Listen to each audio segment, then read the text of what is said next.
Começa agora o podcast Agro e Prosa com o jornalista Divino Ronaldo. Esse podcast tem por objetivo falar do agronegócio de um jeito descontraído, fácil e descomplicado. Com vocês, Divino Ronaldo e o Agro e Prosa. E aí, galera? Vamos começando o Agro e Prosa, o seu podcast que fala do agronegócio de um jeito fácil, simples e descomplicado. Eu sou o Divino Ronaldo, jornalista especializado em agronegócio e tenho um programa de rádio com entrevistas diárias. Algumas delas estão aqui no Agro e Prosa. São convidados fantásticos, com muito conteúdo e de bastante qualidade. Sem mais conversas, vamos então ao Agro e Prosa.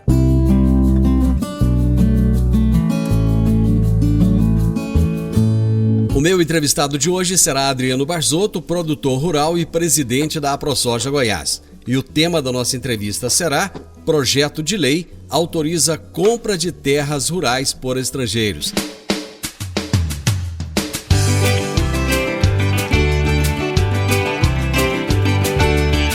Adriano, muito obrigado por mais uma vez você atender o nosso convite para estar aqui conosco no Morada no Campo. Boa tarde, Divino Ronaldo. Boa tarde, ouvintes da Rádio Morada do Sol. É um prazer estar com vocês agora nesse finalzinho de ano aí, início de 2021. Pois é, nós tivemos hoje é segunda-feira, nós tivemos o Natal que passou aí. No próximo final de semana já temos o Réveillon e 2020 está indo embora, né? Torcer agora para 2021 ser melhor do que esse ano, né? Se Deus quiser, teremos um ano melhor. Embora para o agronegócio não tenha sido um ano tão complicado aí, a gente começou ele bastante inseguro por conta da pandemia, mas em relação ao agronegócio nós tivemos um ano bastante diferente e positivo. É uma pena que a pandemia veio e atrapalhou um pouquinho aí a mobilidade, mas isso aí faz parte e já estamos chegando perto da vacina e com certeza em 2021 a gente vai estar livre dessa doença e desse problema. Adriano, qual que você acha que é a maior lição que a gente pode tirar desse ano de 2020? Divino, eu penso assim, nós como humanidade, nós tínhamos meio que perdido a gerência, como se diz, né? Uhum. Todo mundo pensando muito em si mesmo, todo mundo pensando muito uma correria danada, trabalhando feito maluco, tentando viajar, juntar dinheiro para fazer coisas que a gente nem precisa durante a nossa vida. E eu acho que agora, depois dessa pandemia, a gente vai se voltar um pouco mais aí para a família, para a parte espiritual. Vamos continuar trabalhando e correndo atrás para fazer as coisas, é claro, mas eu acredito muito que a humanidade vai sair diferente dessa pandemia. E essa lição que a gente tem que tomar. A gente precisa olhar um pouco mais para o interior das famílias, dos núcleos familiares, da nossa comunidade. Acho que estava todo mundo voltar para fora.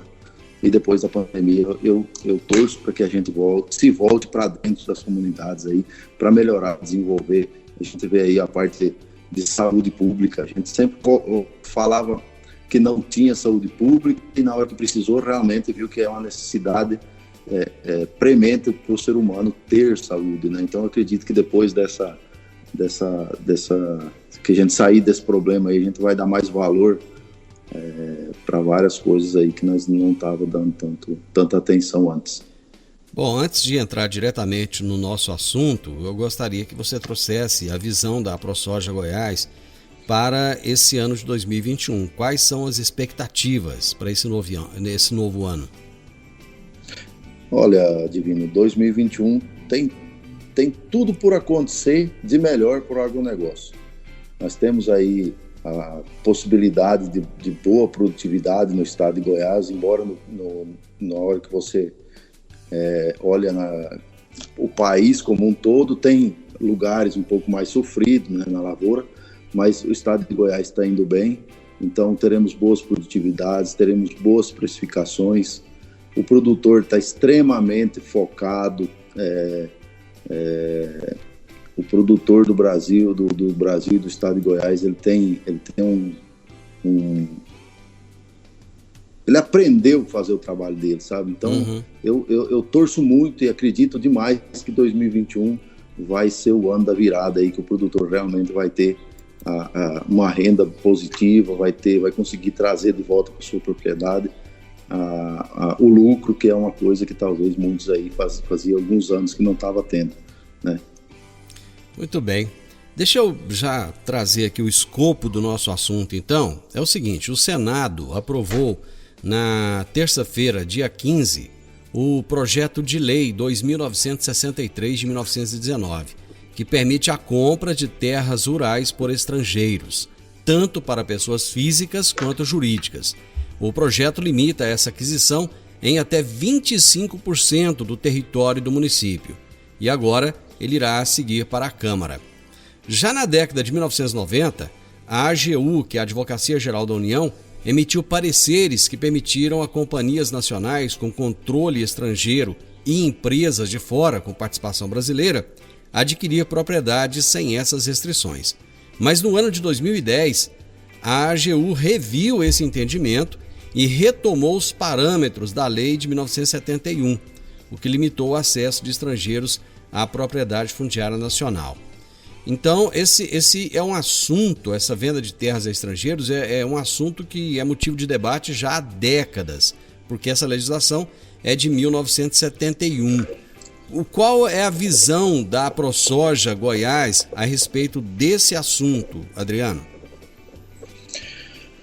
Divino, essa questão você mesmo falou aí, a questão da venda de terras é um assunto que vem desde 1970, sendo debatido, sendo evoluído dentro do Congresso.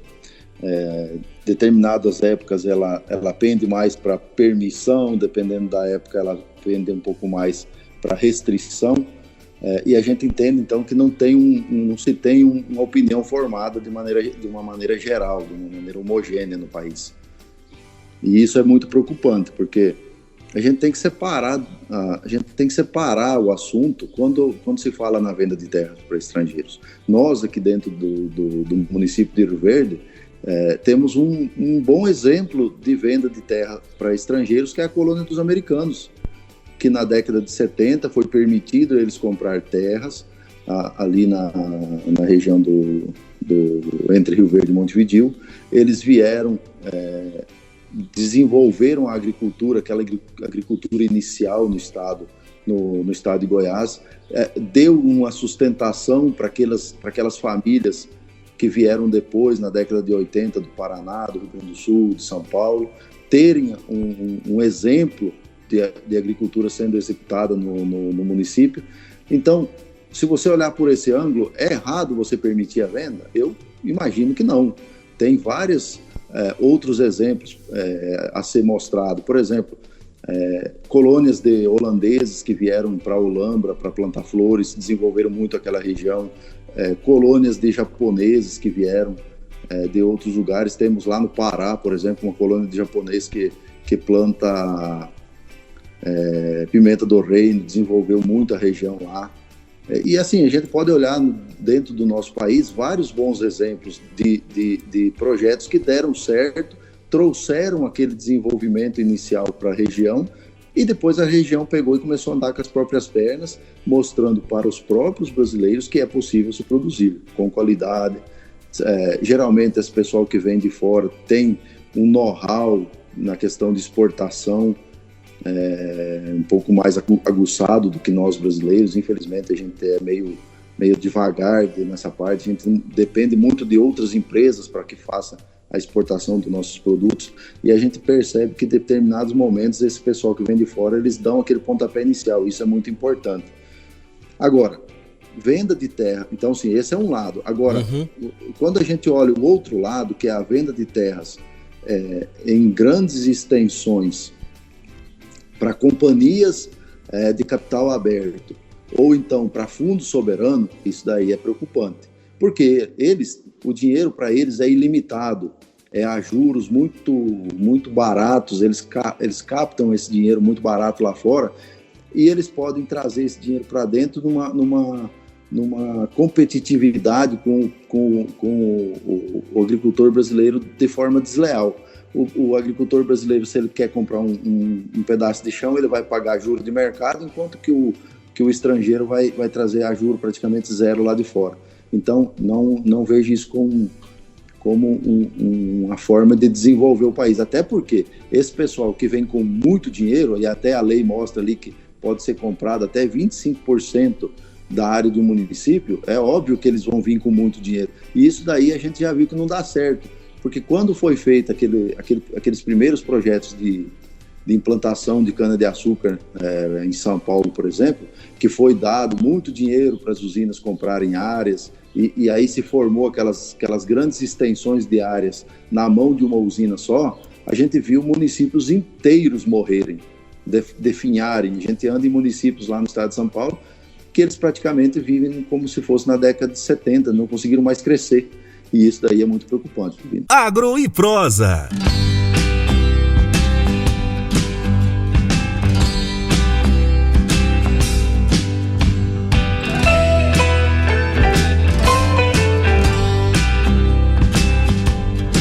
Adriano, dizem que o projeto, isso aí, parlamentares que são contra esse projeto, eles alegam o seguinte: que o projeto entrega a soberania nacional para estrangeiros e põe em risco a performance da produção nacional de commodities.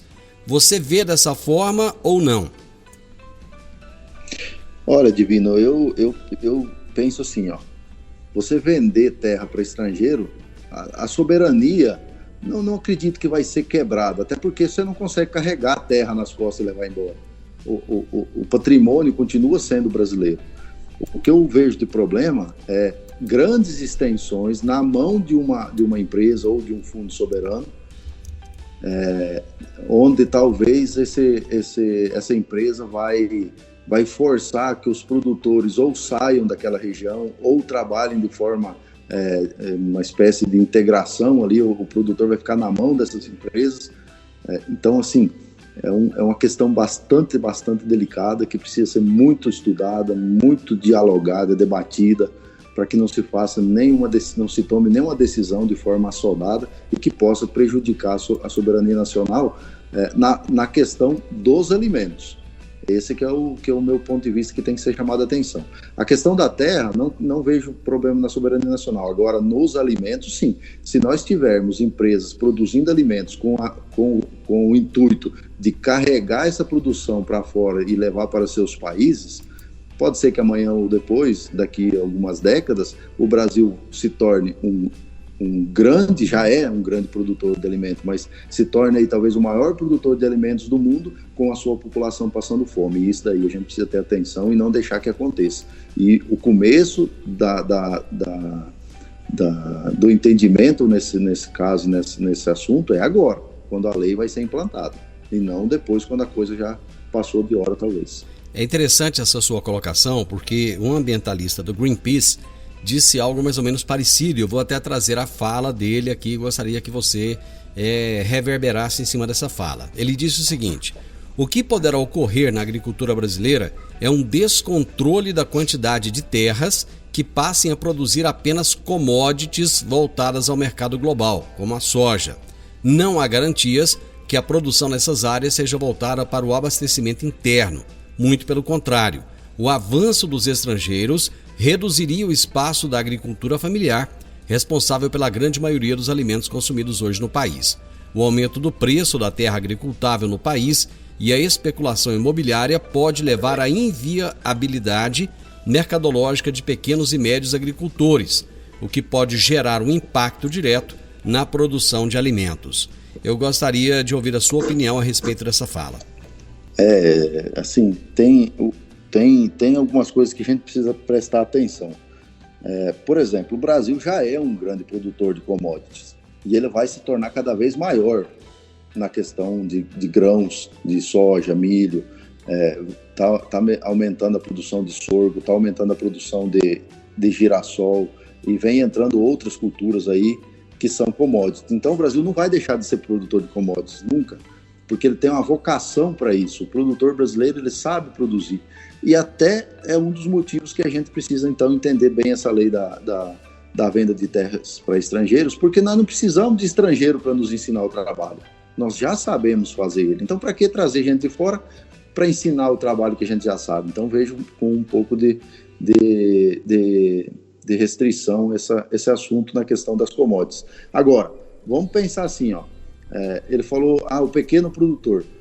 Pensa uma região muito pobre, no semiárido nordestino, por exemplo, que não tem vocação agrícola, mas que tem produtores, que tem trabalhadores lá, que estão numa situação de falta de emprego, de dificuldade financeira. Se nós permitíssemos que uma empresa de fora, por exemplo, vamos supor, uma empresa israelense, que tem uma tecnologia de ponta na questão da irrigação, a gente sabe que lá tem água subterrânea, que é só ter dinheiro para cavar e achar ela, que vai ter água suficiente para fazer grandes projetos de irrigação. Então, por que não permitir que essa empresa entre no Brasil e desenvolva uma região que não está agregada ao sistema produtivo brasileiro? Eu acho que é possível se permitir isso, sim. Agora, permitir que a empresa venha aqui para produzir soja, eu acho que não tem fundamento aqui. Nós já sabemos fazer isso. A gente precisa dar oportunidade para empresas que vão trazer coisas que nós não temos aqui no Brasil. E aí a questão dos alimentos entra, porque é óbvio, se uma empresa vem para produzir frutas, hortifruti, eu acredito que não vai faltar comida para o brasileiro, muito embora vai exportar grande parte, mas sempre vai ter aquela produção periférica que vai atender o mercado nacional e a gente não vai ter problema de alimentos. Então precisa ter uma separação muito, muito limpa desse assunto, sabe, Divino? Nós não podemos botar tudo no mesmo balaio e pensar assim, ó, terra para estrangeiro, pode ou não pode? Olha, calma aí, vamos ver o que pode, o que não pode. E isso daí, a legislação sendo clara, ela vai poder permitir que se faça a venda em determinados lugares ou não. A atenção que eu sempre falo aí, quando esse assunto vem à tona, é que o meu medo é, por exemplo, de uma empresa grande aí, de um Emirados Árabes, venha e compre, por exemplo, 25% de Sorriso, Sinop e outras cidades do Mato Grosso e forme um micro país lá produzindo só para eles. Isso daí a gente tem que ter muita atenção e não deixar que aconteça. Pois é, você acha que, você até colocou aí a questão do semiárido, de regiões hoje que onde a agricultura não chegou, você acha que os estrangeiros que estão com dinheiro sobrando, eles teriam interesse nessas áreas ou eles iriam procurar áreas de municípios que são aí grandes clusters de produção agrícola no Brasil? Eu acredito que, Divino, se você tem um dinheiro sobrando na sua conta, você vai investir num carro mais barato ou num carro muito bom? É claro que você vai no melhor. Então, se você permitir a compra de terras para empresas que têm muito dinheiro, elas vão querer ir no que é bom, nas regiões que já estão desenvolvidas. Teoricamente, é isso daí que vai acontecer. Porém, se você falar, lá não pode, nessas regiões que estão desenvolvidas, que já tem produtores trabalhando, que o comércio já está funcionando, que tem compra e venda de terra todo ano, que tem compra e venda de casas todo ano, que tem a economia já funciona, para que botar uma empresa dessas? Agora, tem lugares que seria muito importante ter uma empresa dessas e é só ofertar o lugar. Falou, vocês podem vir, não tem problema, mas é aqui, é ali, é naquele estado lá, porque é onde o nosso país precisa se desenvolver. Se o país tiver uma visão desenvolvimentista, ele vai fazer isso, e não simplesmente permitir que se compre terra em qualquer lugar. A questão é que a lei, atualmente, da forma como está, ela não tem essas limitações. Exatamente, não tem. É aí que está o desafio dos nossos deputados, nossos senadores, em construir um formato que permita determinadas ações e restrinja outras ações, né, na questão da compra e venda de terras. Então é uma construção muito delicada, né, porque a gente sabe que leis, às vezes uma palavra, uma vírgula muda completamente o entendimento e às vezes ou beneficiar ou penalizar determinados lugares no nosso país. E a gente tem que defender demais o país, viu? Agora que a gente conseguiu realmente colocar o país no cenário mundial, a gente sempre falava, o Brasil é o país do futuro, o Brasil é o celeiro da humanidade.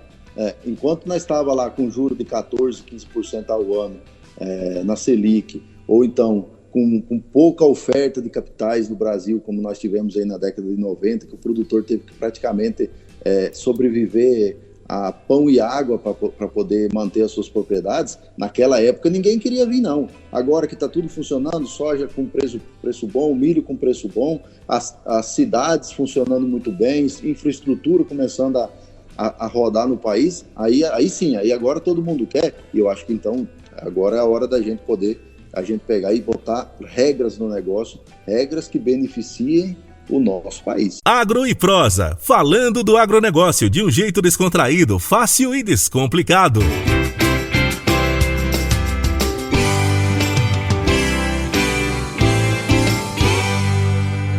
Adriano, o presidente eleito recentemente da AproSoja Mato Grosso, Fernando Cadori, ele disse que seria muito melhor que se estimulasse brasileiros, filhos de produtores rurais, pessoas que recém entraram no agronegócio, a comprar terras do que estimular estrangeiros. O que você acha disso? É uma visão romantizada do negócio. A gente sabe que temos bons produtores no Brasil, que têm vontade de ter áreas, né, Agora, se não tiver capital para poder ajudar esse pessoal a adquirir áreas, dificilmente eles vão entrar no sistema produtivo. Então é aí que vem toda aquela nossa conversa anterior aí. Precisa ter regras, precisa permitir que esse pessoal do nosso país possa avançar em pé de igualdade com aqueles que porventura virão de fora. Porque senão o que acontece? Você vai facilitar para quem vem de fora e acabar dificultando para quem está aqui dentro. E não vejo isso como uma política de desenvolvimento para a população do Brasil, para o povo brasileiro.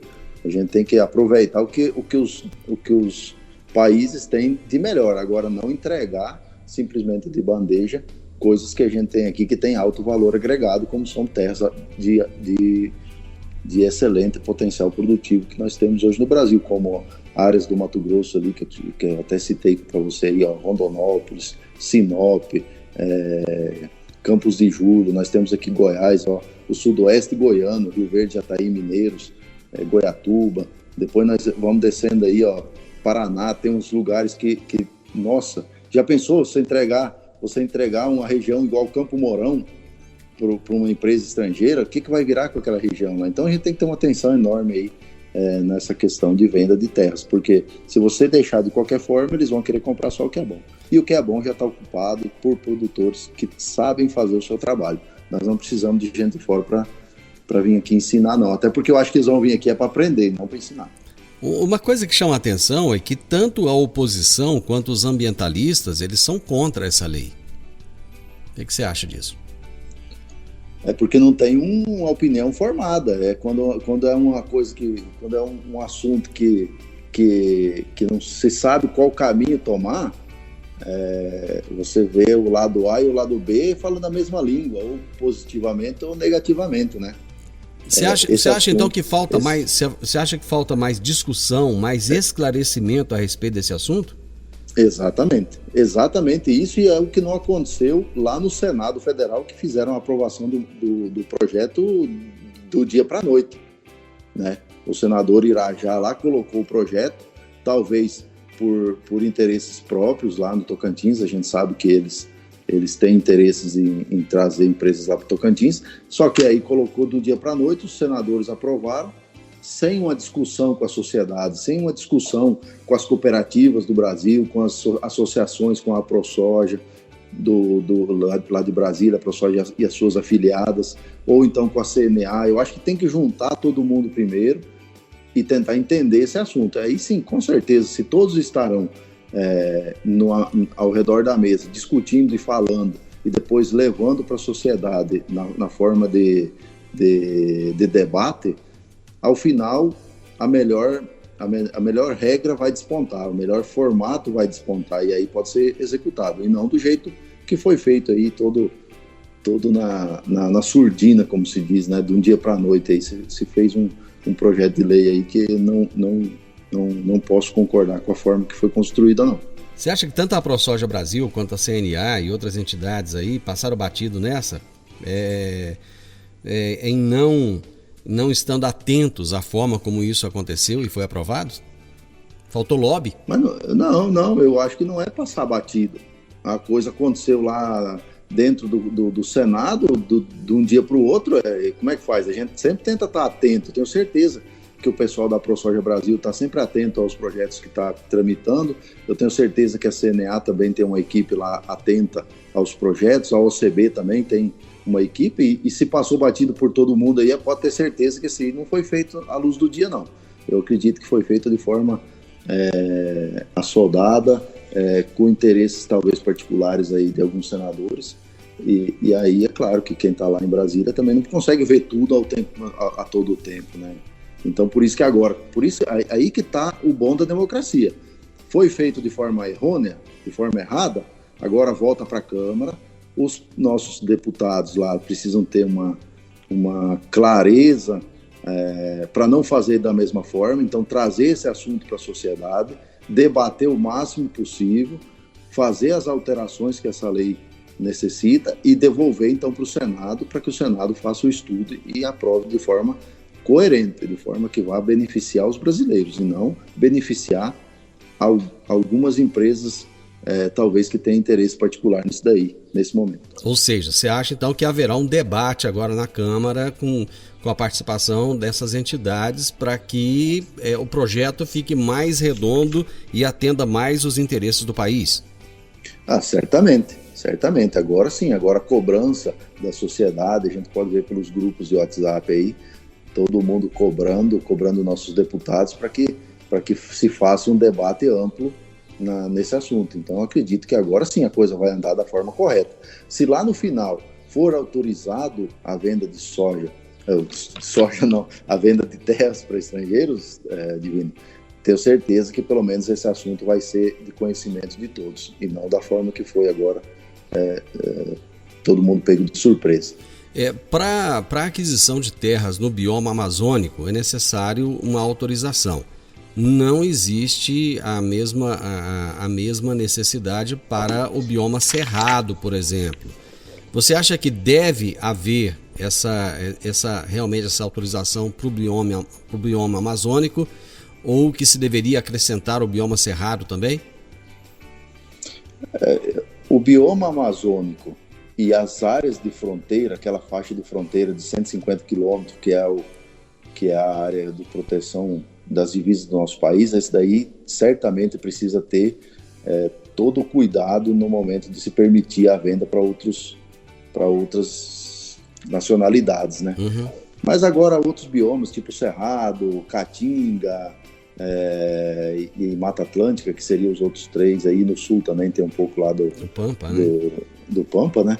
Eu não acredito que seja necessário ter autorização especial. O que tem que ter é uma lei clara. É essa aí que é o segredo da coisa. Se a lei for clara e se a lei for feita para defender o interesse do brasileiro, pode deixar vender, não tem problema não. Você acha que existe um medo de que os chineses venham comprar 25% do país? Olha, Divino, tem muito dinheiro no mundo parado, viu? Isso daí é um problema. Eu não vejo só o chinês como sendo uma ameaça, não. Eu vejo talvez capital chinês querendo vir, talvez esses fundos soberanos aí os árabes, né, que tem dinheiro de petróleo, que é um dinheiro infinito lá, é só abrir a torneira, um pouco mais, um pouco menos, o dinheiro aparece, né? E esse dinheiro acaba ficando parado uma parte grande do tempo nesses papéis do Tesouro, né, que praticamente não rendem nada de retorno para essas empresas, para esses fundos, né? Então, quando se tem esse tanto de dinheiro aí, trazer para o Brasil e comprar terra, não vejo como um mau negócio para eles. É claro que eles vão olhar e falar, não, vamos lá, vamos comprar então 1 milhão de hectares lá em Goiás. Aí chega aqui no sudoeste goiano, o que ele compra de 1 milhão de hectares? Ele compra quase todo o nosso sudoeste, vai ficar na mão de uma empresa ou de um grupo, e isso daí a gente não pode deixar, não. Adriano, muito obrigado. Eu acho que valeu ouvir a sua opinião, a opinião da ProSoja. E um feliz ano novo para você, para a ProSoja, e desejar que 2021 seja um ano diferenciado em relação ao que foi 2020. Que seja um ano melhor ainda para a agricultura, mas sem as peripécias, os perrengues que nós passamos, né?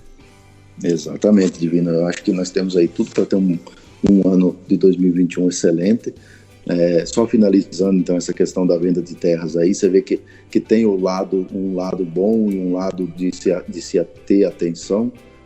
Não temos ainda opinião totalmente formada, até porque a gente defende muito o liberalismo, o livre comércio, e aí para poder defender a gente tem que também dar oportunidade para os outros. Agora, temos que construir de forma coerente e que defenda o povo brasileiro. E no mais aí, desejo a todos os produtores do estado de Goiás, do Brasil aí um excelente final de ano aí, a viradinha do ano, que seja um ano 2021 de muita paz, muita saúde, que tenhamos uma colheita que está se desenhando aí muito boa e que o produtor possa ter então as alegrias e os retornos que ele espera na sua atividade. Você ouviu o podcast Agro e Prosa. Se gostou, compartilhe, recomende e nos siga nas diferentes plataformas de podcast.